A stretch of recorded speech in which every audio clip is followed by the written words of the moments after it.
మన inner peace YouTube ఛానల్లో awareness, ఎరుక, జాగృతి సెషన్స్లో ఈరోజు ఎపిసోడ్కి మీ అందరికీ స్వాగతం అండి.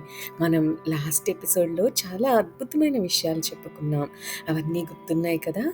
మనం ఏది ఎందుకు వాయిదా వేయకూడదు, మనసుతో అవసరం మనకి ఎప్పుడు తగ్గుతుంది, రేపు అన్నది రావడం అసాధ్యమని, ఈ రోజుని రేపు కోసం మనం త్యాగం చేస్తున్నామా అని, మన లోపలి గోల అనేది అసలు ఏమిటి, మనం నిశ్శబ్దంలో ఎప్పుడు ఉండగలం, అలాగే మనం ఎలాంటి ప్రపంచం గురించి నిరంతరం ఆలోచిస్తూ ఉంటాము, మంచి లోకం అన్నది అసలు ఎక్కడ ఉంది, మనస్సు అనేదే ఒక నరకమా అని ఇలాంటి విషయాలన్నిటి గురించి మనం డిస్కస్ చేసుకున్నాం కదా.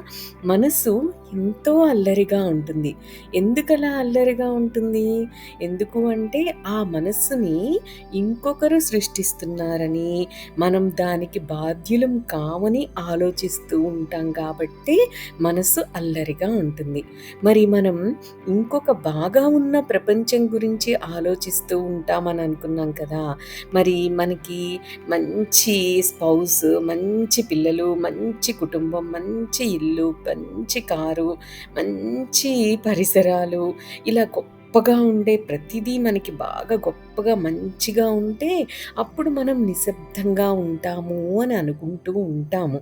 కానీ మన చుట్టూ ఉన్న ప్రతిదీ తప్పుగా ఉంది కాబట్టి మనం నిశ్శబ్దంగా ఉండటం లేదు అని, మనం అలాంటి పరిస్థితుల్లో మనం మౌనంగా అసలు ఎలా ఉండగలమని, మనం నిశ్శబ్దంగా అందుకే ఉండలేకపోతున్నామని మనం ఆలోచిస్తూ ఉంటాం.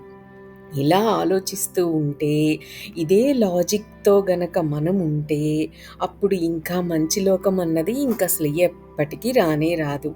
ప్రతి చోట ఇదే ప్రపంచం. ప్రతి చోట ఇలాంటి నైబర్సే ఉంటారు.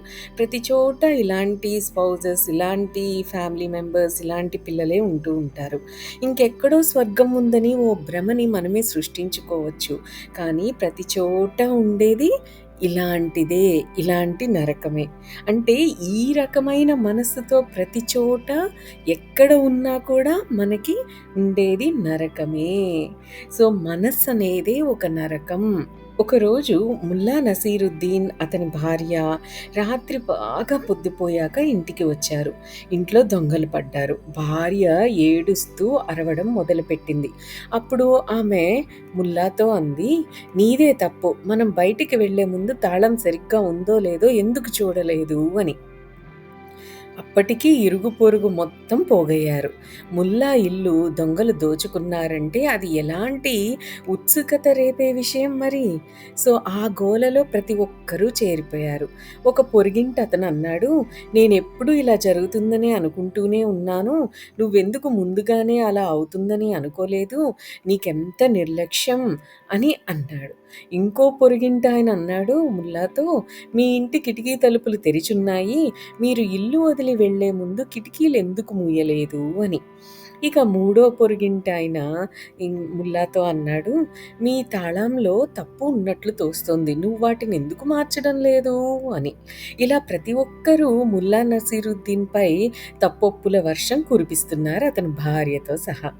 అప్పుడు అతను అన్నాడు, "దయచేసి ఒక్క నిమిషం ఆగండి. నాది తప్పు కాదు" అని. అప్పుడే ఇరుగు పొరుగు మొత్తం మూకుమ్మడిగా అన్నారు, "అలా అయితే నీది తప్పు కాకపోతే ఇంకెవరిదని నీ ఉద్దేశం" అని. ముల్లా అన్నాడు, "మరి దొంగ సంగతేమిటి" అని. మనస్సు ఎవరిపైనో నింద తోసివేస్తూ ఉంటుంది ఇదే విధంగా. భార్య ఏమో దోషాన్ని ముల్లాపై వేసేస్తుంది.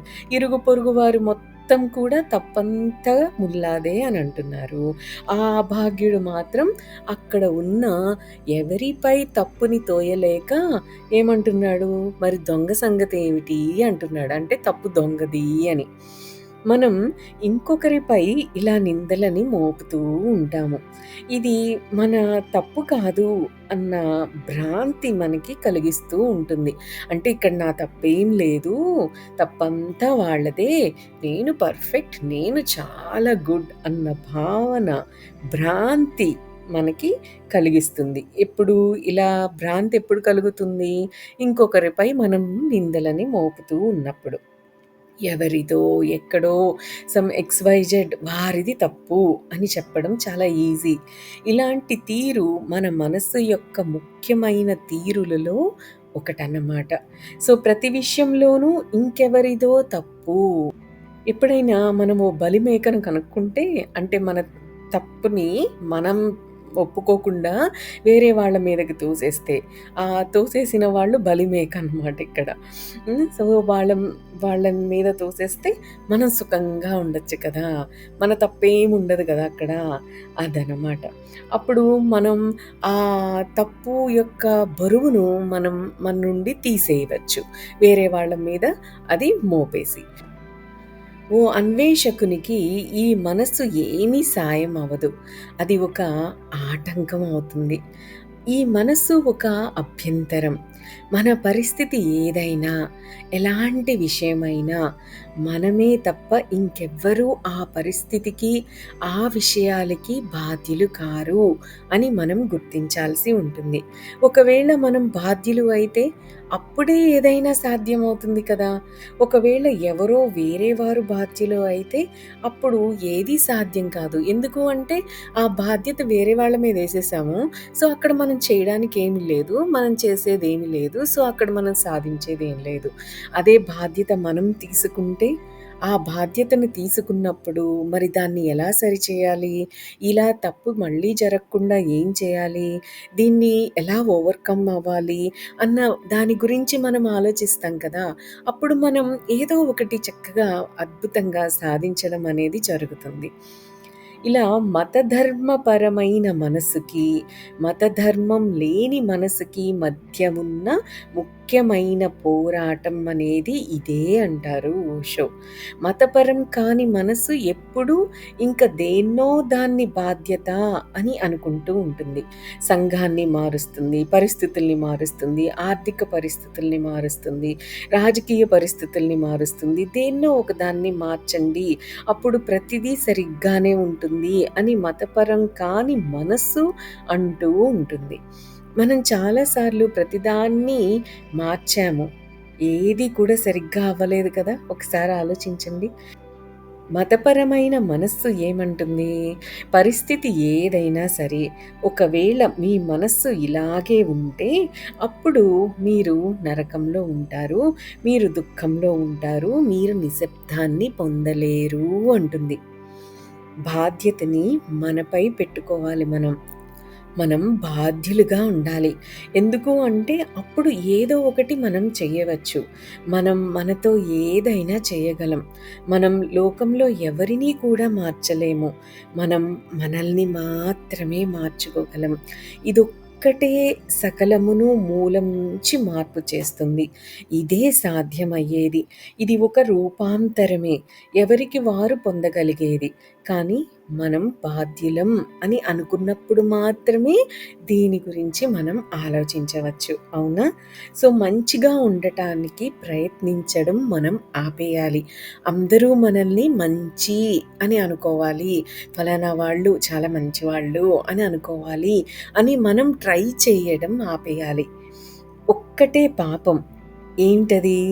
ఇంతకు ముందు కూడా మనం చెప్పుకున్నాం. పాపం అనేది ఒక్కటే ఒక్కటుంటుంది. అది జాగృతిగా లేకుండా ఉండటం. అంటే అవేర్‌గా లేకుండా ఉండటం. అలాగే ఒక్కటే పుణ్యం. అది జాగృతిలో ఉండటం. మనం ఎప్పుడైతే అవేర్‌గా, ఎరుకతో, జాగృతితో ఉంటామో అది పుణ్యం. ఎప్పుడైతే మనం ఇలా జాగృతి లేకుండా ఉంటామో అది పాపం.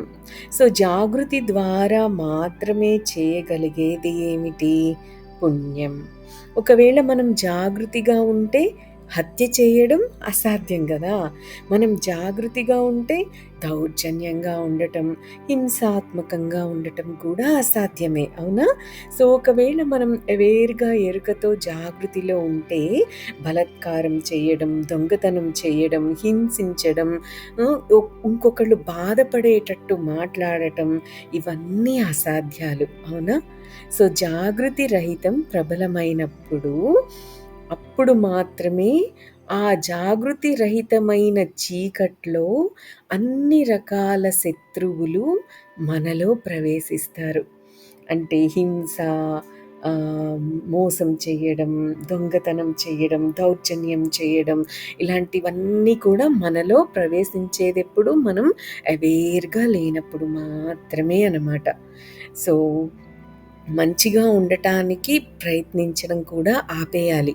దీనికి రిలేటెడ్‌గా బుద్ధుడు చెప్పిన ఒక సంగతి ఉంది. అదేమిటి అన్నది మరి మన నెక్స్ట్ ఎపిసోడ్‌లోనే డిస్కస్ చేద్దాం. అయితే ఈరోజు చెప్పుకున్న విషయాలను మర్చిపోకండి. ప్రతి విషయానికి మనం ఫేస్ చేసే, మనకెదురయ్యే ప్రతి పరిస్థితికి మనమే బాధ్యులం అని ఫస్ట్ మనం యాక్సెప్ట్ చేయగలగాలి. ఇనీషియల్‌గా ఇలా యాక్సెప్ట్ చేయడం కొంచెం కష్టమే. యాక్సెప్ట్ చేసినా కూడా అది మనల్ని బాగా కృంగతీసేయొచ్చు. మనం చాలా డల్ అయిపోవచ్చు. ఏం పర్వాలేదు. మనమే బాధ్యత తీసుకున్నాం కాబట్టి నెమ్మదిగా దాని నుంచి బయటపడే ప్రయత్నం కూడా మనమే చేస్తాం కాబట్టి అలా మనం బయటపడుతూ ఉన్నప్పుడు మనకెంతో అద్భుతంగా అనిపిస్తుంది. అయితే ముందుగా బాధ్యత తీసుకోవడం అయితే మొదలుపెట్టేయండి. దట్స్ ఆల్ ఫర్ టుడే అండి. Have a great day. Thank you. Thank you. Thank you.